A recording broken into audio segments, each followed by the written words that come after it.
Hello BEd first semester के सभी प्यारे मित्रों, आप सभी का आपके अपने एसएफएस चैनल पर बहुत बहुत स्वागत है। आई होप आप सभी मस्त होगे और अपने दिनचर्या को बेहतरीन तरीके से फॉलो कर रहे होगे। तो मेरा नाम नैन्सी है और आज हम पढ़ने वाले हैं शिक्षा में क्रियात्मक अनुसंधान action research in education book का यूनिट 4, जिसका नाम है अनुसंधान प्रतिवेदन एवं क्रियात्मक अनुसंधान प्रारूप। यूनिट 1, 2 और 3 मैंने पहले ही पढ़ा दिया है, तो यदि आप लोगों ने नहीं देखा है तो प्लेलिस्ट पर जाके देख लीजिएगा, ठीक है। आज का जो हमारा यूनिट 4 है वो इम्पोर्टेंट है, इससे हर साल 1 से 2 सवाल बनते हैं, तो ध्यान से स्टार्टिंग टू लास्ट पढ़िएगा और समझते हुए चलिएगा। जो ना समझ में आए उसे कमेंट में पूछ लीजिएगा, ठीक है। तो हमारा जो पहला टॉपिक है उसका नाम है अनुसंधान प्रतिवेदन का अर्थ क्या है, मीनिंग ऑफ रिसर्च रिपोर्ट। तो ध्यान से देखिए क्या है अर्थ। तो जब कोई शोधकर्ता यानी रिसर्चर जो होते हैं वो किसी समस्या पर काम करके उसका हल निकाल लेते हैं, तो उस पूरे काम को कागज़ पर लिखते हैं। इसी लिखे हुए कागज़ को अनुसंधान प्रतिवेदन कहते हैं। मतलब कि कोई भी रिसर्च करने वाले जो व्यक्ति हैं वो अपना रिसर्च जब करते हैं, किसी समस्या पर रिसर्च करते हैं और उसका हल उन्हें मिल जाता है, तो वो पूरे हल को, पूरे समस्या से निकलने वाला हल, सब कुछ को कॉपी पे लिखते हैं। तो कॉपी पे लिखने, कागज़ पर लिखने की प्रक्रिया को ही अनुसंधान प्रतिवेदन कहते हैं। इसमें क्या लिखा होता है, तो इसमें समस्या क्या थी, हमने क्या किया, क्या पता चला और हल क्या था, ये सारी चीज़ें इसमें लिखी जाती हैं। आगे बढ़ेंगे तो अनुसंधान प्रतिवेदन की विशेषता क्या क्या है। अनुसंधान प्रतिवेदन क्या होता है ये तो हमने देख लिया, अब इसकी विशेषता क्या होता है उसे भी देखते हैं। तो स्पष्टता, इसमें स्पष्टता, जब आप कागज़ पे लिखते हो तो उसमें स्पष्टता रहना चाहिए, भाषा आसान होना चाहिए, कोई कन्फ्यूज़न नहीं होना चाहिए, तभी तो पढ़ेगा ना कोई व्यक्ति दूसरा। और वस्तुनिष्ठता यानी सच लिखना चाहिए, अपनी राय नहीं डालना चाहिए, क्योंकि रिसर्च जो व्यक्ति करते हैं वो रिसर्च करके ही तो लिखते हैं ना, तो वो अपनी राय लिखने की तो वहाँ ज़रूरत नहीं पड़ती है, तो अपनी राय नहीं लिखना है, सच लिखना है, जो उन्होंने खोजा है बस उसी को लिखना है। फिर क्रमबद्धता यानी पहले से आखिरी तक स्टेप बाय स्टेप लिखना है। जैसे कि जब हम एक सीढ़ी चढ़ते हैं फिर दूसरा सीढ़ी चढ़ते हैं तो स्टेप बाय स्टेप चढ़ते हैं ना, वैसे ही उन्होंने क्या स्टेप बाय स्टेप खोजा है तो वो स्टेप बाय स्टेप ही लिखना है, ठीक है। और उसके बाद फिर है पूर्णता, यानी सारी जानकारी एक ही जगह होनी चाहिए, अलग अलग नहीं होनी चाहिए। सुझावात्मक यानी अंत में समस्या का हल भी सुझाव बताना चाहिए, अंत में समस्या का हल भी बताना चाहिए, ठीक है। अब आगे बढ़ेंगे तो आगे हमारा आ जाएगा अनुसंधान प्रतिवेदन का प्रारूप क्या क्या है, फॉर्मेट ऑफ रिसर्च रिपोर्ट।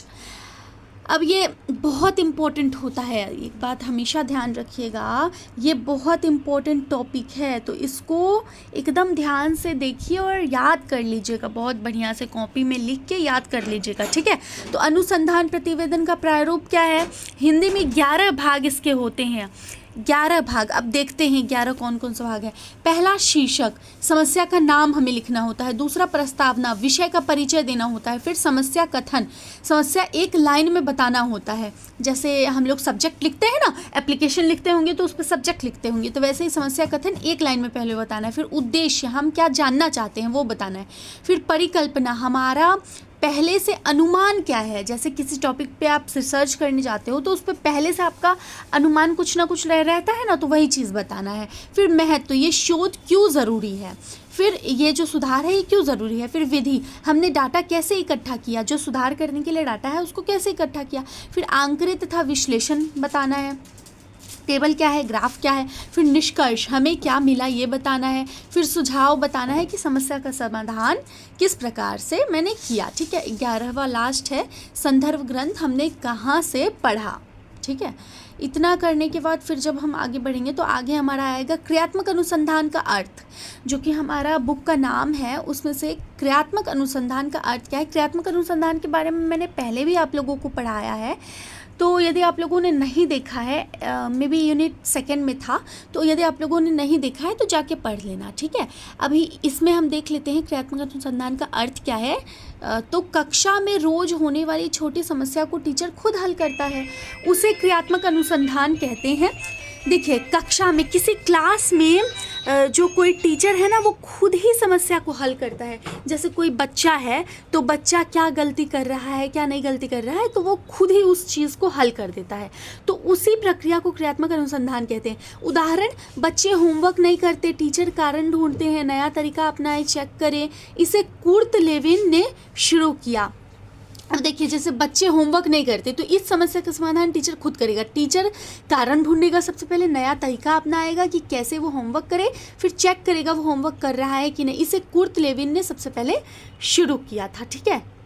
अरे अरे एक सेकेंड, देखिए क्या हो गया। ठीक है, तो इसे कुर्ट लेविन ने सबसे पहले शुरू किया था। आगे बढ़ेंगे तो आगे हमारा क्या है, क्रियात्मक अनुसंधान के 4 चरण होते हैं। चारों चरण को हम देख लेते हैं। स्टेप फर्स्ट जो हमारा है वो क्या है, समस्या को पहचानना होता है। जैसे बच्चे में पढ़ाई में कमज़ोर हैं तो यह उनकी समस्या है, समस्या को सबसे पहले पहचानेंगे। फिर स्टेप 2 योजना बनाना होता है कि इसे रोज़ 15 मिनट एक्स्ट्रा क्लास लूँगी। यानी कि बच्चे कमज़ोर हैं, पढ़ाई में बच्चे कमज़ोर हैं तो योजना बनाना होता है कि कैसे उन्हें मजबूत बनाए। फिर योजना को लागू करना होता है, 1 महीने तक एक्स्ट्रा क्लास चलाना होता है। फिर ठीक है, फिर उसके बाद जांचना होता है कि योजना लागू करने, योजना सोचने, योजना लागू करने से कुछ फ़ायदा हुआ है कि नहीं, अब बच्चों में सुधार है या नहीं। नहीं सुधारे तो नई योजना, अगर नहीं सुधारा गया है, फिर से बच्चे नहीं सुधर पाए हैं तो नया योजना फिर से बनाना है। ठीक है, आगे बढ़ेंगे तो आगे देखते हैं क्या है, क्रियात्मक अनुसंधान का प्रारूप क्या है वो हमें देखना है।